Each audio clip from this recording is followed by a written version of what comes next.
Assalamualaikum warahmatullahi wabarakatuh. Waalaikumsalam warahmatullahi wabarakatuh.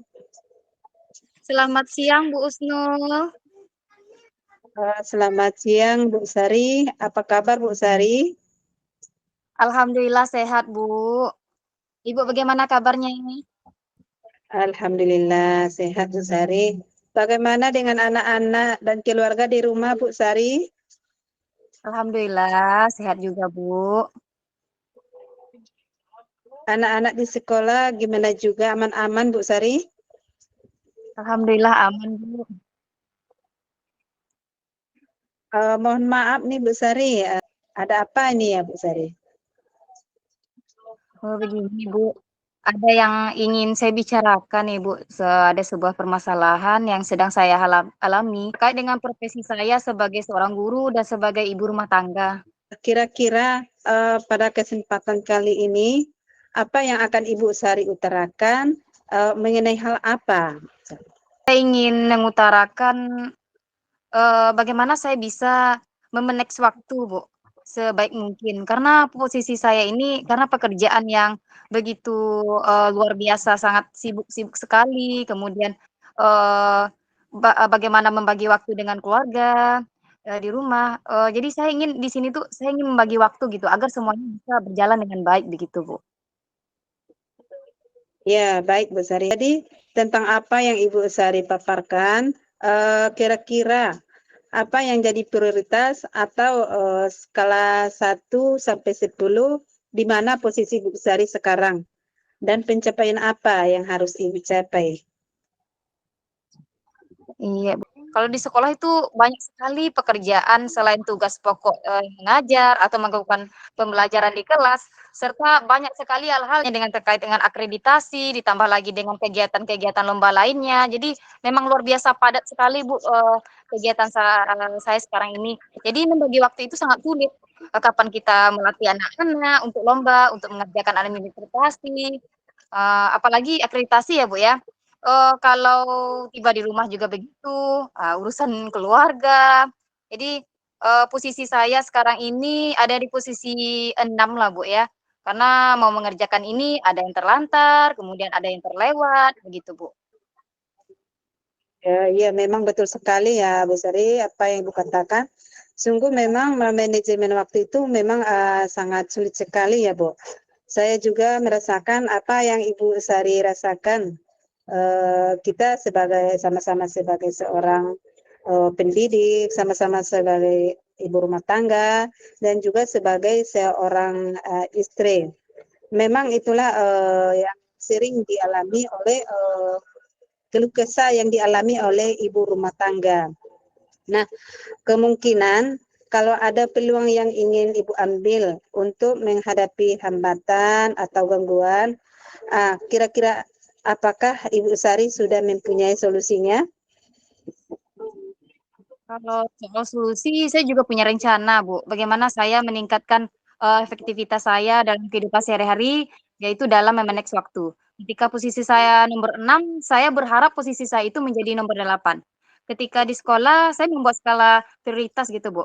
Mana pekerjaan yang harus saya didahulukan, atau diselesaikan pada saat itu juga, saya buat. Kemudian tapi itu tidak terlepas dari tanggung jawab, kita ya, Bu, ya, sebagai, seorang pengajar. Nanti kan ada itu di sela-sela setelah mengajar itu ada, waktu rehatnya. Di situ kita akan membuat kegiatan-kegiatan yang mungkin, untuk menyelesaikan, kegiatan yang tadi. Kemudian yang paling penting kita berkolaborasi begitu, Bu, dengan, rekan-rekan guru lainnya. Berarti kita membagi-bagi tugas berkaitan dengan administrasi sekolah. Nah, kemudian sampai di rumah juga begitu. Eee kalau mungkin di rumah ada pekerjaan-pekerjaan sekolah yang akan terbawa nanti ya, seperti mungkin adanya juga pengisian LMS gitu ya, Bu, ya. Ada tugas-tugas yang belum terselesaikan tiba di rumah. Tapi, kita prioritaskan dulu kebutuhan yang ada di rumah, seperti, memasak gitu kan, mengantarkan anak ke mengaji gitu. Jadi kita prioritaskan terlebih dahulu, eee itu kemudian setelah selesai kita selesaikan tugas yang akan kita kerjakan, begitu, Bu. Iya, iya betul sekali. Pastinya dalam memanage waktu itu kita harus ada solusi dan strategi. Memang tidak semudah apa yang kita katakan dan tidak semulus apa yang kita bayangkan. Pastinya di dalamnya banyak gangguan ataupun hambatan yang dapat mengganggu Ibu Sari dalam manajemen waktu. Kira-kira apa Ibu Sari sudah punya solusi untuk menghindari gangguan yang dapat menghambat nantinya apa yang Ibu rencanakan? Pastikan Bu Sari kan sudah mempunyai strategi, sudah punya prioritas, sudah punya waktu yang dicapai, atau ada ukuran keberhasilan rencana yang ingin Ibu Sari lakukan. Bagaimana caranya Ibu mengantisipasi gangguan tersebut? Iya. Yang saya antisipasi kalau ada tugas tambahan di samping rutinitas saya yang sibuk sekali ya, Bu, ya. Yang pertama itu saya mengendalikan diri, Bu. Itu dengan cara beristighfar lah. Kita kembali kepada Allah, apapun yang kita hadapi pasti Allah akan membantu. Pasti ada jalan keluarnya gitu, Bu. Jadi yang paling utama itu yang paling utama ya, Bu, ya. Yang kedua adalah komunikasi.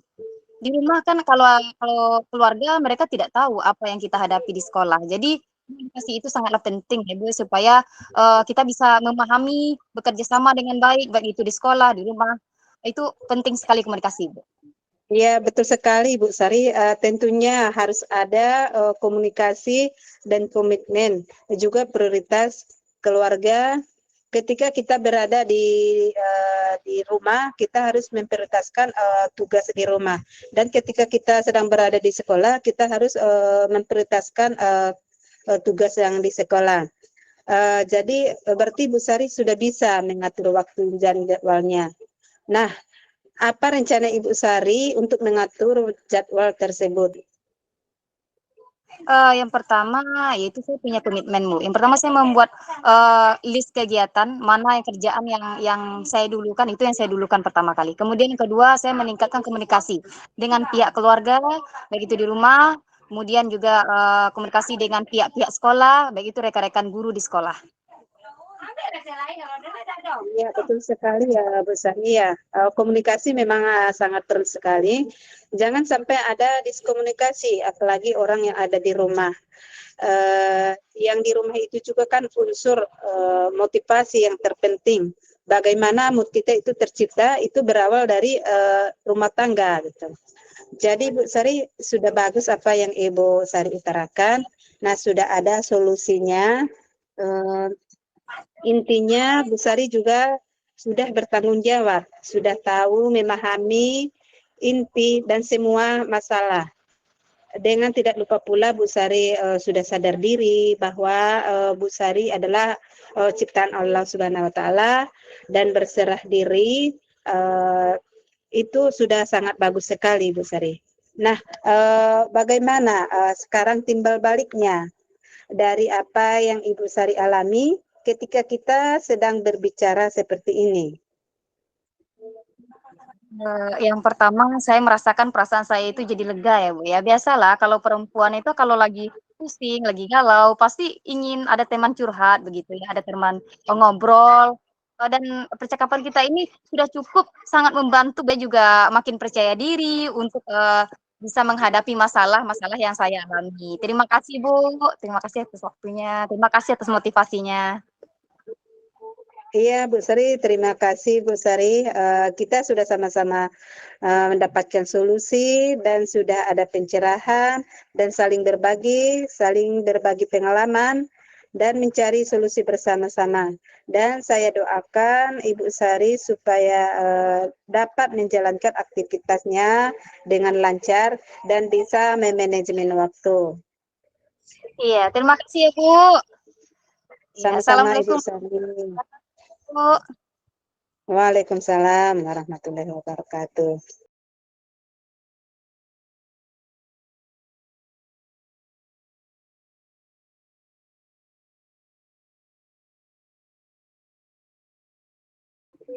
Assalamualaikum warahmatullahi wabarakatuh, Bu Sari. Waalaikumsalam warahmatullahi wabarakatuh. Bagaimana kabarnya Ibu Husnul? Alhamdulillah, baik Bu Sari. Maaf ya nih Bu Sari, saya mengganggu pada jam-jam seperti ini Bu Sari. Iya, tidak apa-apa, Bu. Barangkali ada yang bisa saya bantu, Bu? Iya Bu Sari, saya ingin sedikit sharing-lah tentang anak-anak di kelas gitu. Ada laporan atau info bahwa ada anak kelas 1 pas waktu di jam olahraga tidak masuk karena mereka sering diajak oleh anak-anak kelas 3 untuk bolos gitu. Oh, wah, itu sebuah masalah ya, Bu, ya. Jadi apa tujuan dari percakapan kita ini, Bu? Apa yang Ibu, harapkan dari percakapan kita hari ini? Pinginnya sih anak-anak tuh bisa belajar sampai full, mulai dari awal masuk pelajaran sampai jam pelajaran selesai, sampai di rumah aman dan selamat, tidak ada hambatan dan tidak ada gangguan, dan tidak ada budaya namanya bolos-bolosan, seperti itu Ibu Sari. Jadi Iya, saya ingin memang itu anak-anak itu datang tepat waktu, pulangnya juga tepat waktu, jadi tidak ada budaya bolosnya gitu. iya iya, Bu, ya. Memang itu sebuah permasalahan ya, Bu, ya. Ketika, anak tidak mengikuti pembelajaran, jadi tanda tanya, kemana mereka ya, gitu ya, Bu, ya. Ketika yang lain belajar, mereka tidak belajar, di kelas tidak ada di kelas. Eee, coba, bisa nggak Ibu jelaskan, jadi seperti apa permasalahan itu? Iya, dari awal saya dapat info atau dapat laporan dari guru olahraga, eee, Ya. terutama si Doni dan si Vino, kalau pelajaran olahraga, apalagi pelajaran olahraganya di luar kelas ya Bu ya. Biasanya pelajaran olahraga tuh mulai dari jam 10 sampai jam pulang. Ketika itu jam pelajarannya di awal, saya mengisi jam pelajaran saya sampai itu jam 10. Setelah itu lanjut dengan pelajaran olahraga. Jadi mereka itu suka kabur. Ternyata setelah dicari, mereka diajak oleh kakak-kakaknya yang kelas 3 untuk kabur. Jadi saya belum begitu pasti ya Bu, apa itu memang kemauan mereka atau memang mereka tidak suka dengan pelajaran olahraga atau memang dibawa tekanan-tekanan oleh kakaknya yang kelas 3. Kalau tidak ikut mungkin ada ancaman seperti itu ya Bu. Itu pun perlu diverifikasi atau dicari tahu apa itu akar masalah dan bagaimana itu solusinya gitu. Kenapa sampai mengikuti budaya yang tidak baik menurut saya. Karena budaya bolos di saat jam pelajaran sedang berlangsung itu adalah budaya yang tidak baik. Jangan sampai ada nanti anak-anak ya, yang tertular atau yang ikut bolos atau jangan sampai berulang kali nanti seperti itu Ibu Sari. Oh, iya iya iya. Jadi permasalahan itu sudah berulang kali ya, Bu, ya. Nah, dari Iya hal Bu tersebut, Sari. dari skala 1 sampai 10, sekarang di skala berapa ya, Bu, ya? Iya Bu Sari ya, menurut saya sih kalau seperti itu kejadiannya Bu, saya berada di skala 5 atau di bawah 4 ya Bu. Alasannya karena ketika ada anak-anak yang di tengah-tengah jam pelajaran tuh ada yang bolos, mungkin sudah menjadi budaya yang tidak baik itu ya Bu. Beda halnya dengan ada anak yang tidak masuk mulai itu jam pagi sampai dengan pulang itu kan sudah jelas itu alfa itu. Mungkin itu bisa saya berada di skala 6 karena itu bisa saya toleransi ya Bu ya. Beda halnya tadi dengan anak yang bolos ketika di jam pelajaran mereka bolos. Berarti seolah-olah mereka tidak menghargai guru mata pelajaran tersebut atau tidak tahu apa alasannya, apa motifnya, dan bagaimana menyikapinya. Hmm. Betul sekali ya, Bu, ya. Itu sudah termasuk pelanggaran kesepakatan di kelas, melanggar budaya positif yang ada di sekolah Ibu ya. Jadi sikapnya itu benar-benar skala 4 sampai 5. Saya setuju sekali itu, Bu. Kira-kira Ibu ingin di Hmm. skala si berapa itu, Bu?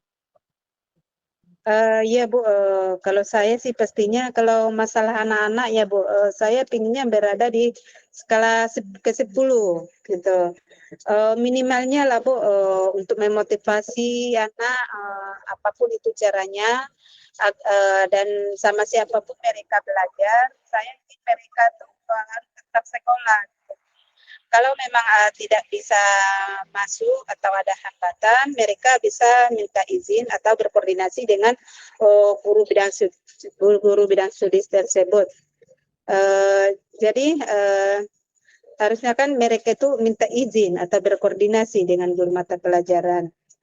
Jangan sampai ada yang kabur-kaburan atau bahkan ada sampai kelas lain yang melaporkan bahwa si A, si B tidak mengikuti mata pelajaran olahraga. Saya kan inginnya skalanya ke-10 untuk kehadiran siswa saya, Ibu. Iya, bagus Bu. Skala 10 itu sangat tepat sekali ya Bu ya. Sikap dan kehadiran adalah hal yang utama. Karena mau kemanapun dia harus mengikuti pembelajaran ya Bu ya di sekolah sampai selesai. Nah dari permasalahan tadi yang sudah cukup jelas tadi ya Bu ya, kira-kira apa rencana yang akan Ibu lakukan untuk memperbaiki permasalahan tersebut? Iya Bu Sari, rencana saya untuk memperbaiki masalah tersebut, yang pertama sekali adalah saya akan berkoordinasi dengan kepala sekolah, berkoordinasi dengan guru olahraga, karena kan kejadiannya itu pada saat jam pelajaran olahraga. Yang ketiganya saya akan berkoordinasi dengan guru kelas 3, karena info atau dari laporan yang disampaikan kepada saya itu karena adanya anak kelas 3 mengajak anak kelas 1 untuk kabur gitu. Yang berikutnya saya akan memanggil mereka anak-anak yang kabur tersebut secara personal. Nah, kemudian saya akan mengirimkan pesan pesan singkat melewat WA kepada orang tua mereka untuk bisa kita hadirkan ke sekolah nantinya gitu. Jadi masalahnya belum terpecahkan, nanti kita bisa nanti mencari solusi bersama-sama, mencari akar masalahnya, bagaimana solusinya. Apakah nanti anak itu punya kesadaran sendiri untuk diperbaiki kesalahannya dengan cara merestitusi pastinya dengan guru kelasnya masing-masing, begitu. Dan diberikan pengertian dan arahan supaya bisa merubah dan supaya mereka mempunyai sadar diri bahwa apa yang mereka lakukan itu adalah sebuah kesalahan gitu. Iya. Iya, bagus sekali ya Ibu, itu melibatkan semua pihak ya, mulai dari guru-guru, kemudian, kepala sekolah, ya murid-murid bersangkutan, juga pastinya orang tua juga juga mereka juga, eee, bisa mengetahui bagaimana, anaknya itu apakah dia mengikuti pembelajaran atau tidak. Nah, ketika proses institusi yang Ibu jalankan, mungkin saja ada hambatan dalam menjalankannya. Kira-kira ada hambatannya dan bagaimana Ibu menghadapinya? Kira ya, apabila ada hambatan gitu? Iya, Bu, ya. Iya, pastinya dalam merestitusi itu, dalam menyelesaikan suatu permasalahan kan tidak semulus dan tidak semurah memberikan telapak tangan atau tidak semudah yang kita bayangkan ya, Bu, ya. Pastinya perlu proses ataupun usaha karena ini kan banyak menyangkut pihak, baik itu pihak kepala sekolah, ya guru olahraga, guru kelas 3 dan begitu juga dengan orang tua siswa tersebut. Karena menyangkut banyak pihak, tentu banyak masukan ataupun pendapat-pendapat, begitu juga dengan kritikan. Mungkin saja itu dari orang tua murid, apakah mereka menerima ketika nanti anaknya direstitusi oleh guru tersebut dan apakah nanti ada ketakutan, apakah nanti anak itu jera dan nanti apakah itu menjadi malas, jadinya tidak berani ke sekolah gitu. Jadi kemungkinan-kemungkinan hambatan-hambatan itu harus bisa diantisipasi, bisa mengatur strategi bagaimana menyikapi jika ada hambatannya. Bagus sekali ya Ibu ya, berarti Ibu sudah mempunyai strategi dan Ibu sudah mengantisipasi kalau ada hambatan nantinya ya Bu ya. Saya yakin Ibu pasti bisa jadi manajer yang baik untuk anak-anak, Ibu nantinya ya. Dan Ibu harus yakin, apa itu situasi dan masalahnya apapun itu, Ibu bisa menghadapinya. Jadi saya simpulkan dari percakapan kita tadi, Ibu sudah melakukan restitusi dan kerjasama dengan pihak sekolah. Jadi, apa komitmen Ibu yang paling utama yang Ibu lakukan dalam, permasalahan ini? Komitmen ya, Bu, saya harus tetap bersikap adil, dan bijaksana, jangan nanti sampai ada yang, saling, salah menyalahkan, dan jangan nanti ada yang disalahkan gitu, Bu. Jadi sama-sama, mencari solusi, sama-sama bekerja sama, jangan ada nanti yang itu nanti perbuatan si A, itu perbuatan si B gitu, jangan sampai ada nanti ya, Bu, ya. Sebagai seorang pendidik, tidak lupa juga kita harus selalu bersifat, adil, memberikan motivasi terhadap, siswa-siswa kita. Jangan-jangan nanti adalah masalah itu, berasal dari gurunya, bukan dari siswanya gitu. Jadi gurunya juga harus berusaha mengevaluasi diri, jadi sama-sama belajar dan sama-sama berusaha, untuk lebih baik lagi. Dan saya akan berkomitmen hal ini tidak akan terulang kembali, apalagi nanti sampai ada yang, menularkan kepada kelas-kelas yang lain, kira-kira seperti itu, Ibu. Wah, luar biasa sekali Bu Husnul ya. Memang guru yang hebat, punya dedikasi yang tinggi. Bagaimana agar muridnya lebih baik lagi. Ya saya acungkan jempol nih buat Ibu Husnul atas komitmennya ya sebagai Iya, guru. betul. Kemudian dari percakapan kita tadi, apa yang sudah Ibu rasakan? Tadi kan panjang lebar tuh pembicaraan kita atau permasalahan yang kita ungkapkan tadi. Jadi apa yang Ibu rasakan? Ya, alhamdulillah lah ya Bu Sari ya, puji dan syukur, ketika kita ada suatu masalah, kita dapat sharing, berbagi pengalaman, lagi kita sama-sama satu profesi ya Bu ya, pastinya itu akan membuat hati saya menjadi lega, membuat pikiran saya menjadi, jernih, bahkan ada ide-ide baru, ya Bu ya, meskipun permasalahannya itu tidak direncanakan gitu. Setidaknya beban yang ada di hati itu plong. Sudah bisa berseri, sudah bisa berbagi pengalaman, dan Ibu sudah mendengarkan keluhan-keluhan saya, dan memberikan saya semangat dan motivasi, sehingga saya optimis, dan intinya saya juga harus berusaha dan berdoa gitu ya, Bu. Tanpa adanya pun, doa, kita tidak jadi apa-apa ya Bu ya. Jadi terima kasih banyak ya Bu Sari ya atas motivasinya, dan saya sudah merasakan kelegaan hati. Iya, sama-sama Bu Husnul. Sebagai guru, kita pastinya tentu ada masalah-masalah, ya kan, permasalahan-permasalahan yang kita hadapi, baik dari sekolah maupun keluarga. Tapi tetaplah selalu semangat, tetaplah memberikan dedikasi yang baik untuk peserta didik dan juga murid-muridnya. Ya Bu ya Husnul ya, tetap semangat. Ya Bu Sari ya, terima kasih banyak Bu Sari sudah mengganggu waktu Ibu pulang. Sesekali lagi mohon maaf, kapan-kapan kita bisa sering lagi ya Bu ya, lain waktu Iya. dan lain kesempatan Bu Sari. Terima kasih banyak. Assalamualaikum warahmatullahi wabarakatuh. Waalaikumsalam warahmatullahi wabarakatuh.